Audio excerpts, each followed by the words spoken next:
Start at the beginning. Yeah. What just happened? So I'm driving up here to undisclosed location 1, and I'm getting these phone calls all of a sudden, just like I got random phone calls a week ago that said Donald Trump has been shot, and we didn't even know at the time what was going on. And then suddenly I'm getting phone calls from my team saying, hey, Joe Biden has just dropped out. I'm like, what do you mean he dropped out? Is there an Oval Office address? He's not in the Oval Office. He's supposed to be in Rehoboth. This very suspicious letter, which is signed by Joe Biden in a signature that is different from all of his other signatures, gets put out, and it says that he is dropping out of the race. It doesn't cite a reason. It doesn't cite any specifics as to what's going on, doesn't endorse Kamala Harris in the letter itself, and it's just posted to his Twitter account, just X. So it's posted up there, and we don't hear from him. We don't see him. We don't see Jill. We don't see any of the senior staff. His senior staffers are the ones informing the cabinet after this. So Biden himself doesn't even call his own cabinet to talk to them. So it's 11:15 on Monday. Yes. And as of right, and by the time this is posted, it may change, but we have not heard from Biden. We have not heard from Biden or seen Biden personally since, no proof of life, since Wednesday at this event in Las Vegas where they pulled him out because he was diagnosed with COVID. Nothing. There's been no sighting of him at all. As of today, I haven't seen anything. I haven't heard anything. We get all these reports from someone familiar with the president's thinking, familiar with Joe Biden's thought processes, someone who claims that they just saw Biden. But no, there's no Biden. There's no evidence of Biden. There's no sighting of Biden. There's no Biden taking a selfie saying, hey, America, thanks for the memories. Nothing. Not a single piece of it. The closest we have, I think, is his brother Frank coming out to CBS yesterday, but not on camera. Right. Telling the reporter, I love my brother, and for whatever time he has left, I'll be glad to be with him. And then the Biden family apparently comes out and says, well, actually, Frank's an alcoholic. You can't listen to anything he says. Yeah, that's crazy, Frank. And he hasn't talked to his brother in weeks. But that being said, even if he did talk to his brother weeks ago, and there was a medical condition that raises to that level, then we don't know. Look, that being said, though, what he said, Frank, about Biden, whatever time he has left, that actually lines up with something that I heard from a well-placed White House official, not as high as the inner circle or anything like that, but said something about Biden asking questions about, what is it like to have dementia? What is it like to lose your mind? And realizing that there's no future for you. Your future is your legacy, of course, but your future personally is you're going to be confined to a bed, and you're going to wake up and maybe not recognize people's faces, this type of thing, and that he was asking those questions. And so perhaps when he talked to his brother, he said something similar. But it's Monday. We're in the middle of two wars, and we're in the middle of these wars. We're paying for these wars. Americans are fighting in these wars right now. And there may be a third war with Iran approaching quickly. That's my read on it. And there's no proof that Joe Biden even exists right now.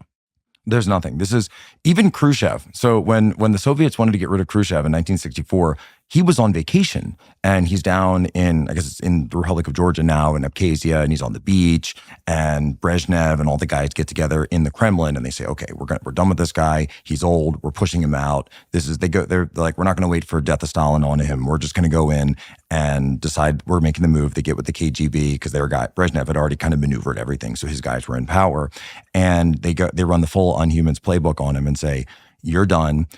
They have him come back. When he flies back, and they say, we have a meeting to discuss agricultural reports, and they come in. KGB intercepts Khrushchev at the airport. They bring him in, and they hand the letter in front of him, and they say, this is the letter. You're going to sign it. And Khrushchev at that point goes, you know what? I'm old. I always kind of knew this day was going to come. So he just goes along with it. He just totally lays out. They put him under house arrest for the rest of his life. He's never seen or heard from again. He gets like a memoir that comes out. But that's the Soviet Union. I mean, this is a free and there's transparent country owned by like its own citizens. Whatever, go on here. I mean, so you Tucker, that's a crazy other thing. But what's so bewildering to me is that nobody mentions it. I mean, go look at the media right now.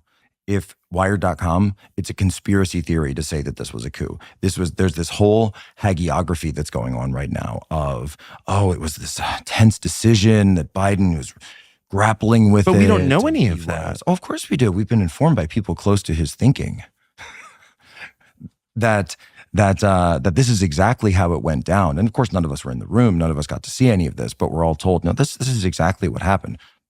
Joe Biden isn't out there himself telling us that any of it's happened. And as of the time of recording, we haven't even heard from Kamala Harris yet, who we're told there isn't anything physically wrong with her. So why isn't Kamala coming out, or Jill coming out, or anyone coming out and just talking to the American people and at least giving us some semblance of a story as to what's going on? As someone who's thought for the last few years that this was not a democracy, it's an oligarchy, the real business conducted in the shadows, shielded from public scrutiny by lies and classification laws.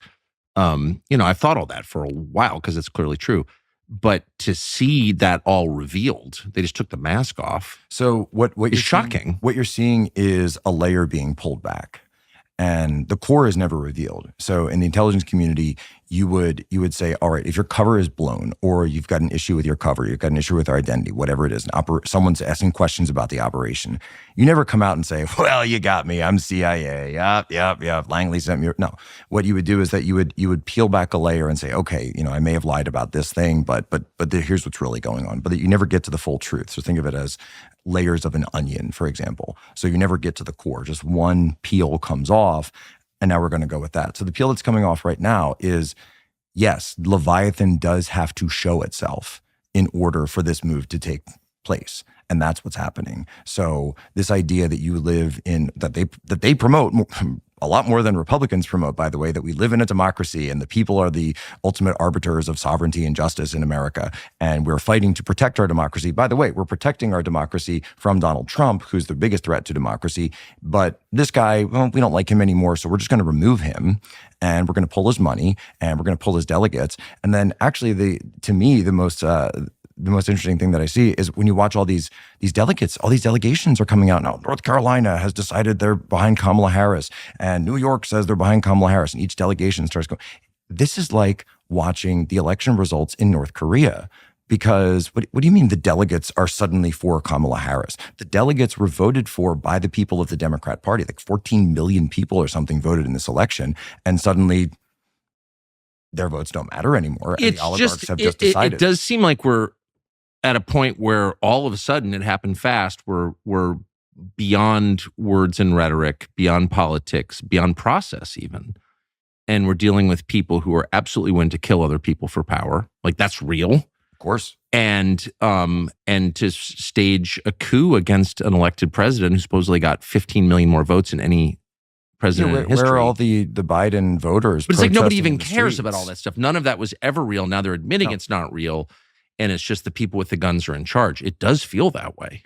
It's 100% true.